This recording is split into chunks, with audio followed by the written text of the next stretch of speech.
네. 흥분의 전도 설명입니다. 흥분의 전도는 막전이의 변화가 뉴런을 통해 이동하는 현상인데, 우선 전도에서는 세 가지의 상태를 알고 계셔야 돼요. 첫 번째는 분극, 두 번째는 탈분극, 그 다음 페이지에 보면 재분극이라고 있는데, 흥분의 전도는 분극, 탈분극, 재분극 상태를 이용해서 전도가 눈에 띄게 됩니다.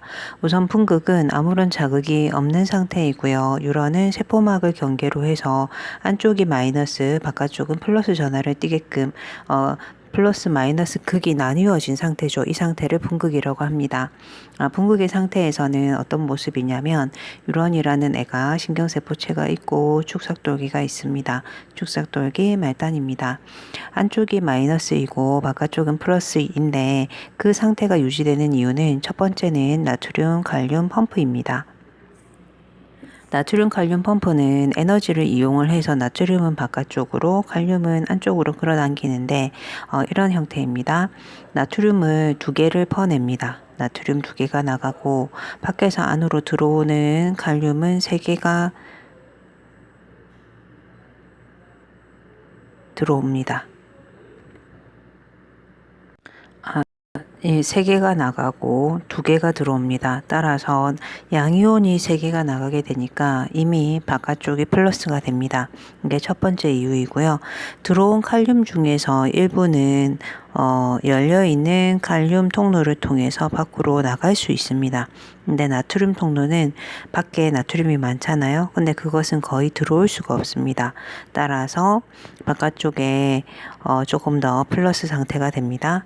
그리고 세 번째 이유로는 여기에는 안 적혀 있는데 세포막 안쪽에 마이너스 전하를 띤 단백질이 있습니다. 그래서 안쪽이 더 마이너스가 되고 바깥쪽이 플러스 상태를 유지하는 것을 분극이라고 얘기를 하고요.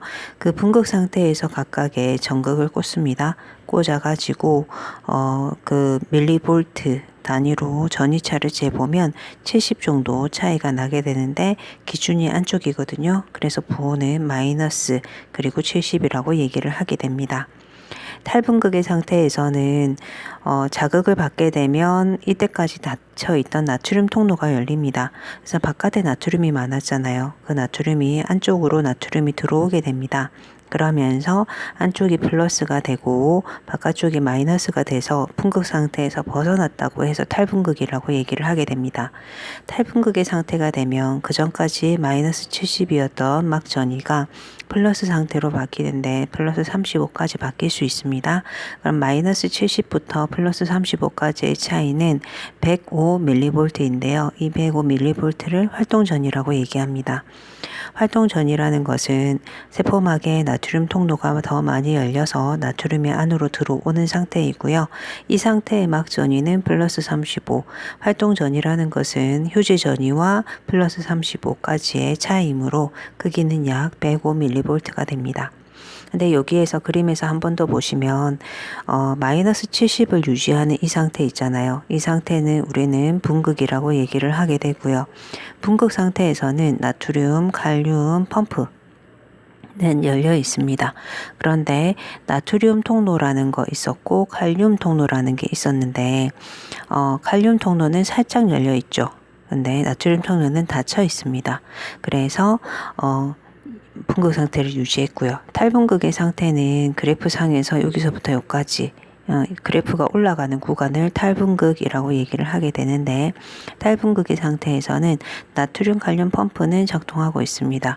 칼륨 통로는 살짝 열려 있고요. 나트륨 통로가 활짝 열립니다. 그래서 나트륨 통로가 많은 쪽에서 적은 쪽으로 이동하게 됩니다. 그러면 그 다음 상태 여기서부터 여기까지 그래프가 내려가서 이 상태를 재분극이라고 하게 되는데 이 재분극 상태에서는 나트륨 칼륨 통로 열려 있고 칼륨 통로가 활짝 열립니다. 그리고 나트륨 통로는 닫혀요. 그러면서 칼륨의 이동이 일어나게 되고 그 다음 상태는 다시 분극이라고 얘기를 하게 됩니다. 분극은 나트륨 칼륨 펌프는 늘 작동하고 있고 칼륨 통로가 살짝 열리고 나트륨 통로가 닫힌 상태입니다. 이제 재분극 상태에 대해서 알아보겠습니다. 재분극 상태는 막전이가 최고점 플러스 35까지 됐죠. 그러면 나트륨 통로가 닫힙니다. 그러면서 대부분의 칼륨 통로가 활짝 열리게 돼서 칼륨이 유입되는 것. 여기서는 칼륨의 유입이라고 얘기를 하게 됩니다. 막전이가 낮아지는데 이때를 재분극이라고 얘기합니다. 그래프를 다시 한번 보시면 동그라미 1은 분극, 2는 탈분극, 3은 재분극, 4는 다시 분극 상태입니다. 우선 분극 상태에서는 나트륨 칼륨 펌프가 작동 중이죠. 근데 이 나트륨 칼륨 펌프는 자극을 오기 전 모두 여기서도 작동 중이라고 보시면 됩니다. 자극을 받은 위치가 이 부분에 자극을 받았다면 시간이 지나고 나면 여기에 나트륨 통로가 열리면서 나트륨이 유입됩니다. 그죠? 나트륨이 유입되는 이 구간은 색깔을 조금 다른 걸로 표시를 해볼게요. 그죠? 나트륨이 유입됐는데 그 나머지 부분은 여전히 분극 상태라고 보시면 됩니다. 시간이 더 지나면 아까 나트륨 통로가 열렸던 그 부분은 닫히면서 칼륨 통로가 열립니다. 그럼 칼륨의 유출이 일어나죠. 이것을 우리는 칼륨의 유출이라고 부르게 되고요. 아까 나트륨이 들어왔던 그 순간은 나트륨의 유입이라고 부르게 됩니다. 그런데 아까 들어왔던 그 나트륨 있잖아요. 여기에 나트륨이 들어온 거죠. 얘는 양방향으로 이동하게 됩니다. 양방향으로 이동하면 여기 나트륨이 이쪽으로 이제 들어오잖아요. 들어온 이것이 자극이 됩니다. 자극이 돼서 그 자극을 받은 부위는 다시 나트륨 통로가 열리게 될 것입니다. 그러면 이 나트륨 마찬가지죠. 나트륨이 들어온 거잖아요.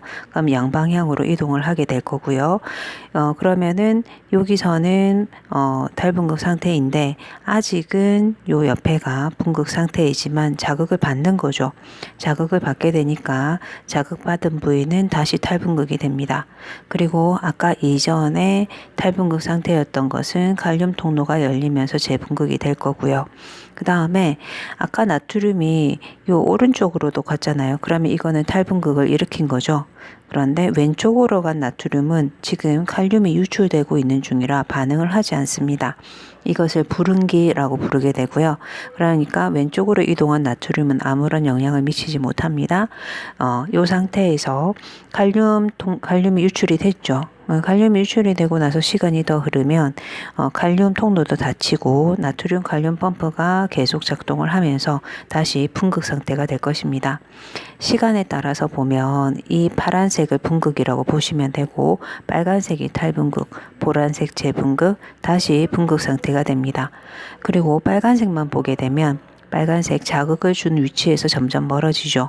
탈분극에서는 여기 그 다음에 시간 지나면 조금 더 탈분극이 이동하는 위치를 보면 자극이 이동한다 라고 보시면 됩니다.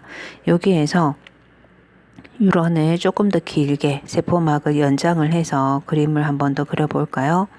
그려보게 되면 이렇게 그림을 연장할 수 있는데 여기서도 마찬가지가 됩니다.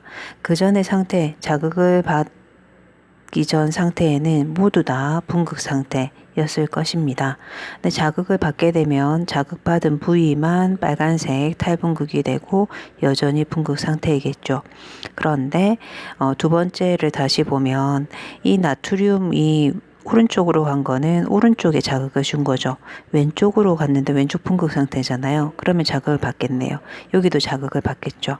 그러면 여기가 탈분극 상태가 될 것이고 나트륨이 유입됩니다. 그 다음에 이 부분은 여전히 분극 상태입니다. 그 상태에서 들어온 나트륨이 있으면 이 나트륨이 또 오른쪽하고 왼쪽으로 갈 거잖아요. 근데 여기서는 오른쪽으로 간 얘가 지금 칼륨이 유출 중이라 반응을 하지 않습니다.